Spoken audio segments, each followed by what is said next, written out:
Jelena, živijo. Živijo. Danes imaš s sabo zdrave alge. Ja. Na splošno alge velja kot zdravo živilo, kombu alge pa so res specifične, vsebujejo kot tudi ostale alge veliko mineralov in vitaminov, posebej recimo beta-karoten, pa vitamine B kompleksa, različne minerale kot so kalcij, kalij, magnezij, fosfor in za kombu alge zelo specifično velika količina joda.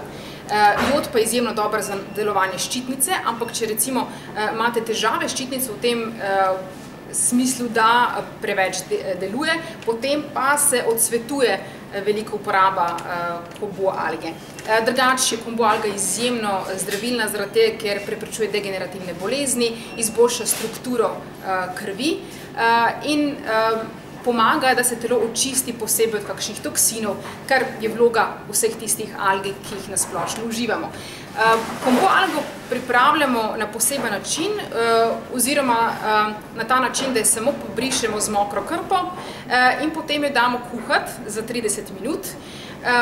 Največkrat jo kuhamo s stročnicami, zaradi tega, ker v tem primeru pomaga stročnicam, da se lažje skuhajo, da se lažje prebavljajo in da ne napenejo, kot je ponavadi slučaj s stročnicami. Poleg tega kombu alga vsebuje oziroma ima še eno lastnost, vsebuje naravni mononatrijev glutamat, ki izboljša okus hrane, kar je zelo zanimivo, kjerkoli naj boste dali kombu algo, s tem se tudi okus hrane bo izboljšal. To ni tale mononatrijev glutamat, to je v bistvu glutaminska kislina, ki je popolnoma naravna in ki deluje dobro na naše telo. Kako jo doziramo?